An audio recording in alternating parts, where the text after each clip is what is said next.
आज हम आपको महाभारत के सबसे बड़े योद्धा भीष्म पितामह के बारे में बताने जा रहे हैं।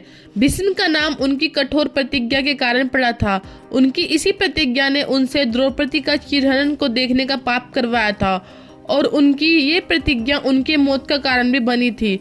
भीष्म ने युद्ध में कौरवों का साथ दिया था। जहाँ श्री कृष्ण ने युद्ध में शस्त्र नहीं उठाने का प्रण लिया था, वहीं भीष्म ने प्रण लिया था कि वो श्री कृष्ण को शस्त्र उठाने के लिए विवश कर देंगे। आइए जानते हैं महाभारत के सबसे बड़े योद्धा भीष्म पितामह के बारे में। भीष्म का पूर्व जन्म का श्राप। आदि पर्व के अनुसार एक बार अपनी पत्नियों के साथ मेरु पर्वत पर भ्रमण के लिए गए। इन वसु में दो नाम के एक वसु भी थे। इसी पर्वत पर ऋषि वशिष्ठ का आश्रम भी था, जिसमें नंदिनी नाम की बड़ी सुंदर गाय बंधी थी, जिसे देखकर दो वसु की पत्नी उसे लेने की जिद करने लगी। अपनी पत्नी की बात मानकर उस वसु ने उस गाय को चुरा लिया। जब ऋषि वापस आए, उन्होंने देखा उनकी गाय आश्रम में नहीं है।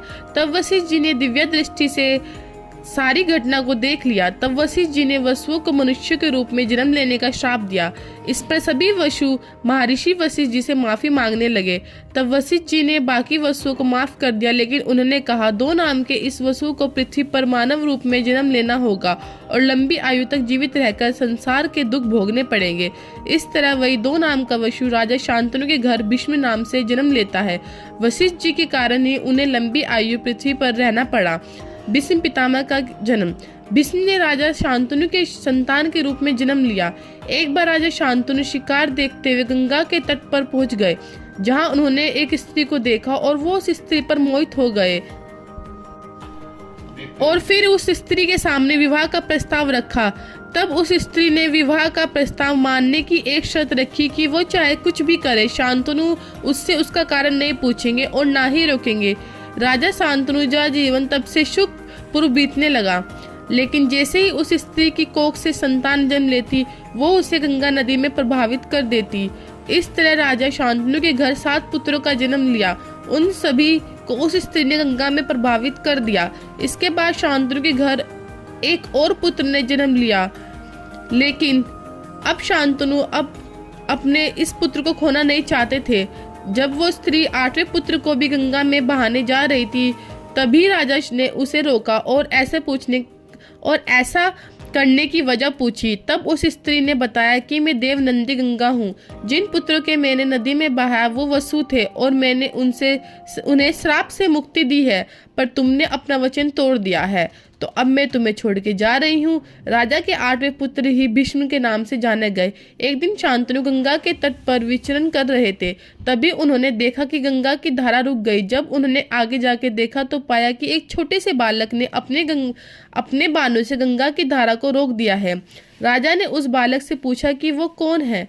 तभी वहां पर गंगा प्रकट होती है। गंगा उन्हें बताती है वो उनका पुत्र देवव्रत है और ये महान धनुर्धर है, जिसे परशुराम से विद्या ग्रहण की है और गुरु वशिष्ठ से वेदों की शिक्षा भी ली है। शांतनु अपने पुत्र को देखकर बहुत खुश होते हैं। इसके बाद गंगा देवव्रत को राजा शांतनु को सौंप देती है और वहां से चली जाती है। राजा शांतनु देवव्रत को हस्तिनापुर का युवराज घोषित कर देते हैं।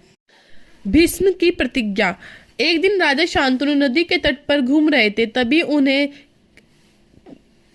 उन्हें के कन्या दिखाई देती है। वो कन्या सत्यवती थी। राजा उस कन्या पर मोहित हो गए और उस कन्या के पिता के पास विवाह का प्रस्ताव लेके पहुंचे। तब निषाद राज ने अपनी कन्या के विवाह करने की एक शर्त रखी कि उसकी पुत्री से जो भी संतान होगी, राजा उसे ही उत्तराधिकारी बनाएंगे। किंतु राजा तो पहले ही देवव्रत को उत्तराधिकारी घोषित कर चुके थे, इसलिए उन्होंने विवाह से मना कर दिया। इसके कारण वो बहुत उदास रहने लगे। जब देवव्रत को इस घटना के बारे में पता चला, तब वो निषादराज के पास उस कन्या को लेने पहुंच गए।